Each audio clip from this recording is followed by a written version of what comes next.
Yang nyopir harus Schumacher, bahan bakarnya harus bensin super. Gak bisa ada yang menang di lomba Formula 1 mobilnya Ferrari, bahan bakarnya bensin super, tapi yang nyopir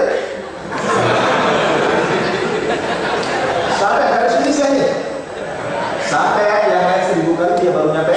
Kenapa? Nggak tahu remnya, nggak tahu kuplingnya. Ini kuplingnya di mana, remnya di mana? Kayak orang yang baru punya motor gede, moge, Harley Davidson. Di jalan ketemu tetangganya bawa Innova disalip sama dia. Hei, lu punya Harley kagak? Sombong lihat, mentang-mentang punya Harley, gue baru punya Innova bisa ngebut. Ayo mobil. Dikejar lagi sama yang punya Harley.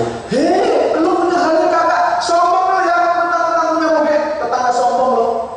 Gue bisa ngebut lagi. Mau dikejar lagi sama Harley, dari depan ada truk, dia banting kanan, jatuh Harley-nya. Yang punya kijang Innova ini masih punya nurani. Akhirnya dia mundur mau nolong tetangganya. Sebelum nolong dia bilang, makanya jangan sombong, lu punya Harley sombong. Siapa yang sombong? Gue nanya lu punya Harley kagak, gue mau nanya remnya itu ada di mana? Itu juga begitu. Kalau di kantor contohnya orang semacam ini gimana? Orangnya sih rajin, pergi pagi pulang malam, Sabtu masuk, Minggu masuk. Dia sering menolong orang lain, tapi dia tidak expert. Pak Jamin menghina. Saya kerja di PLN ini sudah 10 tahun, berarti saya sudah expert, sudah punya pengalaman kerja 10 tahun. Belum tentu. Orang yang kerja 10 tahun belum tentu pengalaman kerjanya 10 tahun. Jangan-jangan pengalaman kerjanya hanya 1 tahun diulang-ulang selama 9 tahun. Dia tidak expert. Kalau diajak ikut pelatihan, nggak usah ikut pelatihan. Apa kamu gak lihat di kepala udah botaknya? Ilmunya datang langsung mental. Mohon maaf yang botak-botak ya. Kalau kata dosen saya, mohon maaf ya. Kalau kata dosen saya, kalau ada orang botak di depan itu orang pinter. Kalau botaknya di belakang, pemikir. Dan kalau botaknya dari depan sampai belakang, dia pikir dia pinter.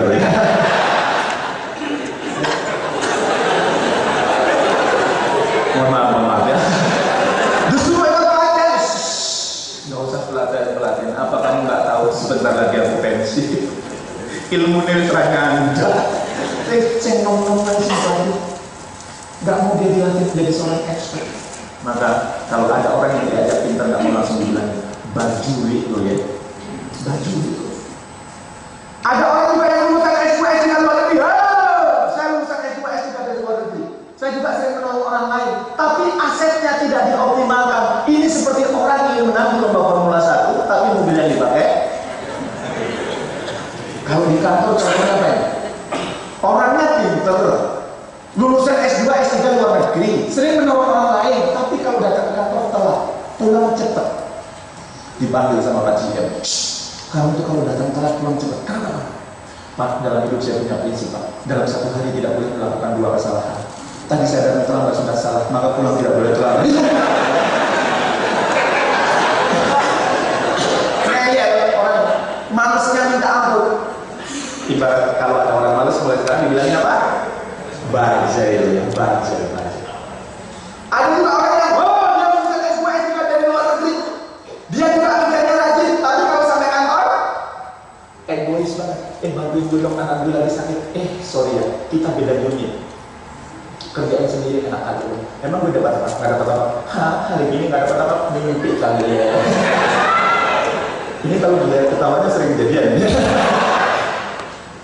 Egois banget, bahkan punya sakit dia nggak tahu.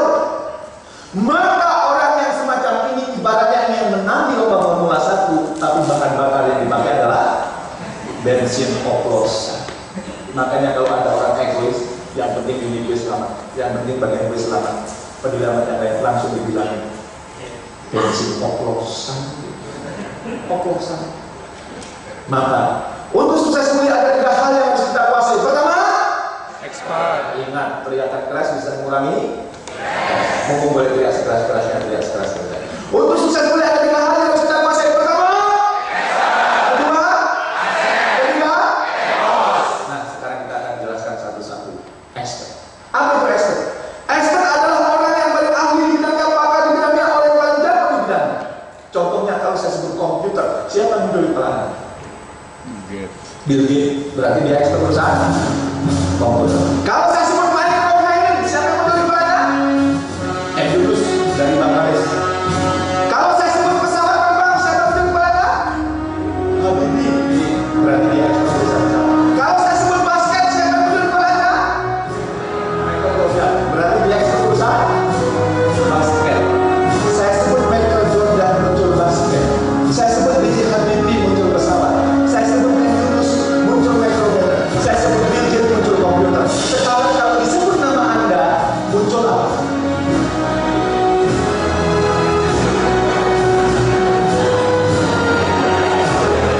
Kalau belum Anda nggak apa-apa, tapi Anda harus punya tekad.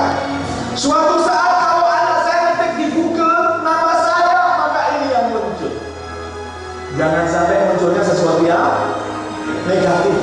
Tukang jamuan rokok, modalnya mulut dan paru-paru doang. Rokoknya minta, koreknya pinjem. Atau ini spesialis kalau utang nggak pernah bayar. Spesialis tukang protes. Spesialis minta ditraktir nggak pernah traktir. Jangan sampai. Kita harus mulai membayangkan kira-kira nanti kalau anak saya di Google ngetik muncul saya ahli di bidang apa. Saya ingin ahli di bidang inspirator sukses mulia dan saya punya impian. Kalau suatu saat saya meninggal nanti, saya sudah menginspirasi 25 juta orang lebih. 1 juta di antaranya putus dari rantai kemiskinan. Dan kalau saya dipanggil oleh Tuhan Yesus, jangan! Apa yang kamu lakukan di muka bumi sehingga ada alasan bagiku memasukkanmu ke dalam surga? Saya punya jawaban. Ya Allah, bukankah aku sudah menginspirasi 25 juta orang lebih dan 1 juta di antaranya putus dari rantai kemiskinan? Terus dong aku meminta surga. Istri saya mengatakan, suamiku, aku tidak menyesal menjadi wanita di balik keberhasilan. Aku bangga dengan kamu. Anak saya bilang, ayah, sampai kapan pun nama ayah aku letakkan di nama belakang bukan aku bangga dengan ayah. Jangan sampai suatu saat kita meninggal, pasangan hidup kita malah datang berucap, alhamdulillah, troublemaker telah pergi. Selama ini ngurus surat cerai susah, cerai dengan sendirinya, terima kasih.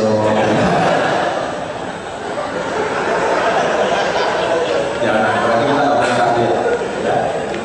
Dan ini di sini banyak bapak-bapak saya ingin berpesan. Ingat, di balik laki-laki yang hebat terdapat wanita yang hebat, yaitu ibu dan istrinya.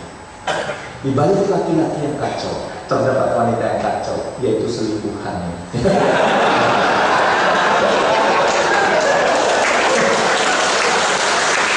Dan ada peribahasa tambahan, di balik laki-laki yang hebat terdapat seorang mantan yang dulu menyesal telah menolak cintanya. Dan kalau kita lihat ini, seorang ekspor itu warnanya yang putih atau yang merah?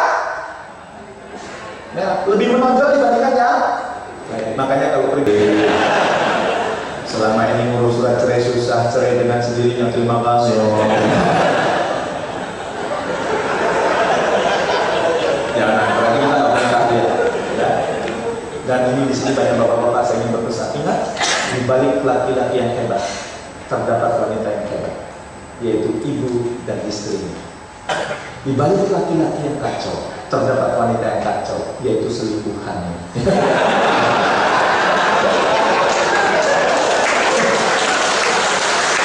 Dan ada peribahasa tambahan, di balik laki-laki yang hebat terdapat seorang mantan yang dulu menyesal telah menolak cintanya. Dan kalau kita lihat ini, seorang ekspor itu warnanya yang putih atau yang merah? Merah. Lebih menonjol dibandingkannya. Makanya kalau peribahasa Korea menunjukkan orang ekspor dia pakai peribahasa. Orang itu biasanya dia bangun ketika orang lain tidur, dan ketika orang lain tidur dia bangun. Ketika orang lain bangun dia tidur.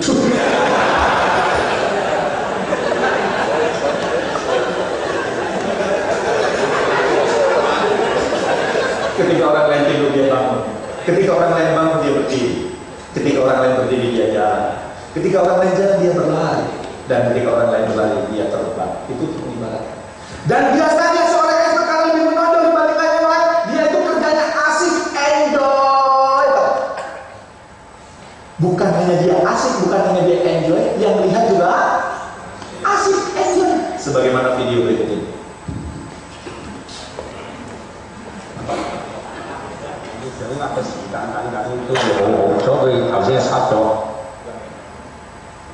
都係要掌握嘅時間等等都要好好，所以佢頭先測咗。咁但係相反就以前歐洲嘅運動員咧，比賽都用呢板，放下突然間上一板咧，令到你難以亦都應付嘅。但呢板靚啊！再一板發力，補充㗎，陳七立方啊，一個車身，再一個翻頭，再加埋啦，再放多盡量幾點，本身同呢板一樣，嗱呢板就係出嚟。Tepuk tangan buat teman. Pertanyaan saya, dia expert urusan pingpong, asik. Kita katanya asik. Orang expert itu kerjanya asik, kayaknya nggak pernah capek. Gila nih orang kalau tidak gila. Kalau Anda begitu hari Senin, ya Senin lagi, urusan listrik lagi. Kalau Anda seperti ini, kerja melakukan sesuatu yang tidak Anda senangi, kemudian Anda tertekan tidak enjoy, nanti Anda termasuk kelompok P12. Pergi-pagi pulang petang pada periode pinggang botol kepala pusing, penghasilan pas-pasan. Ya, terutama mungkin setelah pensiun. Kenapa? Gak mengerjakan sesuatu yang tidak kita cintai. Kok tega-teganya hidup yang hanya sebentar melakukan pekerjaan yang tidak dicintai? Yang paling enak itu apa? Melakukan pekerjaan yang kita cintai, kita kuasai, setelah itu dibayar. Saya mencintai dia training, saya berusaha menyesuaikan dengan training, begitu pulang dibayar. Itu pekerjaan yang paling enak. Cintai, kuasai, menghasilkan. Termasuk bagi yang belum menikah, saran saya kalau menjadi jodoh kriterianya 3 itu. Anda cintai, Anda kuasai, sekaligus menghasilkan. Mohon maaf, ada yang belum nikah? Sudah nikah semua ya? Yang laki-laki sudah nikah semua? Ada belum? Yang belum dia belum tahu fungsinya itu ya. Dikira hanya untuk pipis doang itu. Yang belum menikah, saran saya pulang dari sini melakukan 3B. B yang pertama, Anda harus banyak berdoa, minta istri cantik, cerdas, soleh, dan kaya. Apalagi kalau kamu jawab prinsipnya nyari jodoh apa? Bibit pokok zaman dulu Pak. Sekarang sudah berubah. Orang Jawa kalau nyari jodoh sekarang M12. Mantep. Mangan melu mertua. Mertua mati, matu marisi. Mertua marah-marah, matu minggat. Berdoa. Dan saran saya kalau berdoa yang jelas. Seperti sekretaris saya. Dulu sekretaris saya perempuan, usianya sudah hampir 30 tahun, belum nikah. Saya bilang, pergi umroh kamu. Ngapain? Berdoa minta jodoh. Tadi sebelum pergi ke sana, tolong dirinci kriteria suami yang Anda minta. Baik bos, hanya dia umroh. 6 bulan kemudian dia menikah. Beberapa tahun kemudian saya tanya iseng, boleh saya tanya ya, waktu kamu mau umroh dulu kan mengidentifikasi calon istri, calon suamimu itu terkabul semua? Iya Pak. Saya minta suami yang perhatian sama istri, dia perhatian banget sama. Saya punya suami, ingin suami yang sayang sama anak, dia sayang banget sama anak. Saya ingin punya suami yang kaya, dia kaya. Cuma waktu itu saya lupa minta yang ganteng. Ya. Jadi doa yang jelas.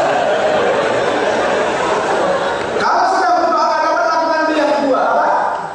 Berusaha cari sana, cari sini, cari sana, cari sini. Bisa juga lewat saya. Saya sudah jodohin 18 pasangan. Sekarang sedang mencari yang ke-19. Tadi kalau minta tolong sama saya, tolong jodohnya yang normal ya. Jangan Pak, tolong carikan yang cantik, yang cerdas, yang soleh, yang kaya, yang semampai. Kalau itu permintaannya saya bilang, kalau itu Anda tak ambil duluan ya. Nah, itu yang sempurna. Kalau sudah berdoa dapat berusaha dapat lakukan yang ketiga. Bercermin. Kenapa aku ada berkaca? Dan jangan lanjutkan ke yang keempat. Bunuh diri aja lah ya. Dan termasuk kita kaji apa yang membedakan orang ini expert atau tidak, ternyata terletak pada motivasi. Dan kalau Bapak dan Ibu ikut training di dalam dan luar negeri, biasanya bicara motivasi selalu muncul 3 kata ini: to be, to have, dan valensi. Apa itu to be? To be adalah keinginan untuk menjadi. Saya ini mau jadi apa ya? Saya ini mau jadi GM di PLN, atau saya mau jadi direktur operasional di PLN. Itu to be. Ada juga yang kedua, to have. To have itu adalah keinginan untuk memiliki, ingin punya duit banyak, ingin punya rumah mewah, ingin populer. Itu namanya to have. Dan bukan hanya to be, bukan hanya to have, ada yang ketiga itu valensi. Valensi itu adalah total kapasitas diri kita, total kompeten kita, total kemampuan kita. Kalau motivasi adalah perkaitan antara to be, to have, dan valensi. Maka sebenarnya sederhana. Ya. Kalau motivasi kita mau tinggi, apa yang harus kita lakukan? Naikkan to be, naikkan to have, naikkan valensi. Maka saya tidak pernah telepon anak saya, "Nak, kamu lagi belajar enggak, Nak?" Pasti dia lagi belajar, semangatnya tinggi. Kenapa? To be-nya tinggi, dia ingin jadi CEO kelas dunia. Beda kalau dia mau jadi ketua RT, mungkin belajarnya males. Kenapa? Karena di tetangga kompleks saya itu mau jadi ketua RT, suruh kampanye itu, maka kampanye begini, "Saudara-saudara, jangan pilih saya, saudara-saudara, pilih